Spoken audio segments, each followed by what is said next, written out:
The iPhone 16s are here, and well, before I tell you anything, I'm actually recording with the 16 Pro right now, so we can see how good the new microphones are. But right here, 16 Pro Max. And one thing you need to know about these phones is right now they're dumb. And what I mean by they're dumb. So the phones, the biggest selling point, of course, is Apple Intelligence. It's not here. It is available, some of the features in public beta right now. So if you choose to do the Apple beta, you can access and try out some of those smart features now with Apple Intelligence, but some of them will start rolling out in October with iOS 18.1, and then we'll get more likely in December and then into the new year. But yeah, that's the big selling point this year, other than the camera control, which I gotta say actually works. Yeah, it works with the case. So I have the official Apple case on here, and it has, it works. So you push the button down, it pulls the camera up. That's pretty cool. And then you can use the slider here to change the zoom, so you can look at my face here while I'm talking. But anyway, you can also press it down to take a photo.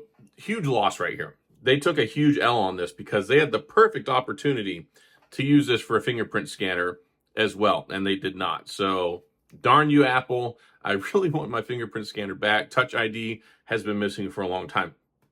So yeah, screens are a little bit bigger, at least on the Pro model. So the screen's a little bit bigger, 6.9 inch now on this massive iPhone 16 Pro Max. They've stretched the bezels to the max. There's basically no bezel left. The 16 Pro, I think it's like 6.3 now. It does feel a little bit bigger, but basically the phone is relatively the same. You've got the action button, we've got the dynamic island, the same screen as last year, still the 2000 nits maximum brightness, A18 chip. So it's interesting because the 16 actually feels like a pretty good upgrade. The 16 Pro, not so much. I mean, the Pro, at least it has the 5x telephoto now. It's got that tetraprism lens, so it's on the same par as the 16 Pro Max. But if you're in the normal, I like the normal iPhone camp, and you can live with the 60 hertz, the 16 is actually a pretty substantial upgrade. Why? Well, a 2-year generation chip improvement. So went from the A16 to the A18, action button, camera control, camera upgrade stuff, iOS 18. The battery life should be a little bit better. But overall, like the 16, it has great colors. I don't know how Apple got so good with the colors on the 16, and then the Pro, they're just so bland. So I have the natural titanium in the 16 Pro I'm recording with right now. This is the desert titanium. And I got to tell you, unless you're in yellow light, it looks very much like a tinged natural titanium. If you have very white light, there's very little color to it whatsoever. So I have a lot of yellow light in here, and it's actually doing the phone not justice because it doesn't look like that in normal lighting. But anyway, yeah, a couple of things I've noticed. So the 16 Pro Max and the 16 Pro, they have re-engineered thermal. So it's got better thermal management, which was something that was very obvious that it needed because the 15 series, the 15 Pro and Pro Max were so bad with heat. The titanium was retaining the heat dispersion. It was just generating way too much heat. Whether you were charging it, whether you were just using the camera for a minute, my 15 Pro Max would get hot all the time. So hot, like burn your hands hot. And that happened the whole life of the phone. There was maybe a couple of weeks where it went away with one software patch, but yeah, my iPhone 15 Pro Max, and I can tell you because it's right here, my battery health on it is terrible too. So my 16 Pro Max or 15 Pro Max battery health after a year, 87%, 413 charge cycles. But yeah, I've been using this even during setup. It got mildly warm while it was backing up and updating my apps and setting them up when I did the iCloud transfer. But that was short-lived. It's been cool as a cucumber. And even though I've been using it nonstop for like 4 hours now, it's not heating up. I plugged it into charge for a little bit. It didn't get hot. So I'm hoping that those worries are gone. I'm hoping we don't have to deal with the heat anymore. Charging, of course, is still slow. All the great Apple stuff you love is still there. Apple Messages, Apple Card, Apple TV, Apple Fitness, like it's all there. If you're an iPhone fan, you're probably going to enjoy it. If you've got a 15 Pro or Pro Max, I don't really see the point in upgrading. You could make an argument for the 15 to the 16, though, just because there are so many different improvements that they've added on there. Sorry, I got a notification on my screen. I had to turn off. So I've actually been really impressed with the 16. I mean, yes, I've got to tell y'all, I really hate that it's still 60 hertz, especially for $800 phone. I hate it only has 2 cameras, But if you're okay with the way Apple does business and them overcharging you for stuff, you'll probably really enjoy it. iOS 18 is nice. You can move the icons around. You get more colors and customizations, more widget control. You get RCS support.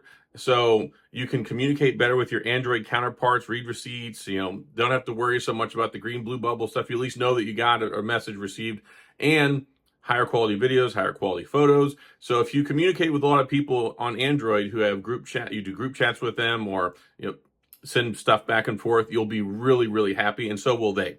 So that's something that's nice. iOS 18, quite a few quality of life improvements. You'll probably like it. But anyway, yeah, so I've been using this phone for like half the day now, so I feel really qualified to say that this is a great review. Anyway, I always do, I call it an initial review, because when I get it, I set it up, I test it out, just kind of my thoughts and feelings on what's going on with it. The action button I still love. If you've not had one of these before, the action button, they got rid of that switch last year with the Pros, but now the 16 and the 16 Pro series have it.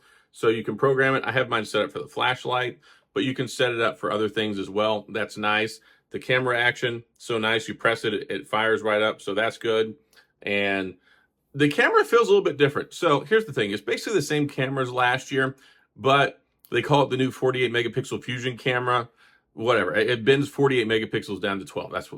That's what it is. But they have a new image signal processor in the A18, and it's somewhat cleaner and maybe a little bit less yellow. Still does some yellowness, though. But one cool thing you can do in the camera now, if I can get there. So they have an option now in the camera when you're taking a photo where it has this little grid. So you can adjust the grid, and you can adjust the white balance on it to make it more yellow, to make it more white. And this right here gives you some control over the HDR. See, too much HDR red, too much white, too flat and cool looking. So you can adjust it. And that's something that's nice, because a lot of times, especially when you're out in the light, and especially if there's a lot of yellow lighting, it really makes your face look red, makes you look orange, makes it look like you got a sunburn. And that's one thing I've hated with the iPhones for a long time. So it gives you some more control over that. And of course, we saw earlier with the zoom features. So that's nice. So overall, I mean, there's supposed to be a slight improvement in battery, maybe like an hour or two or 3 hours. It's all mostly going to be software related. And mostly it's not so much the battery has changed, but it's because of the newer chip. From the A17 to the A18 this year, very, very minimal. But from the A16 and the iPhone 15, which is 2 years old now, it should give you a performance boost. So the new A18 chip, everything we're seeing looks good, super powerful, AI, all that stuff. But yeah, you can't really test that yet. And that's, again, the biggest selling point for this new platform update, is because of Apple Intelligence, which is not here. And it won't be here fully for maybe up to a year. We don't even know. And if you're in the EU, or if you're in mainland China, who knows? I mean, it could be a year, it could be 2 years. It could never go there.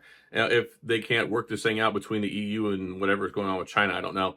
But overall, if you have an iPhone 15 Pro, Pro Max, largely an unnecessary buy. If you've got the 15, if you like those extra features, if you want the action button, if you want the camera control, if you want the newer chipset, it's basically like a 2-year upgrade in one, because Apple was sandbagging the regular phones with the older chips, not giving them the new chips. So if you've got an iPhone 14, 13, 12, you're probably going to love it. A lot of quality of life improvements here.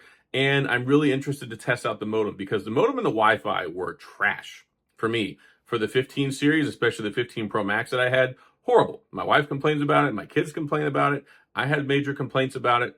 So I'm interested. I'll be testing this out to see how it is, and see how much improved the network stability, network connection, strength, speed, and all that stuff. But so far, it hasn't been heating up.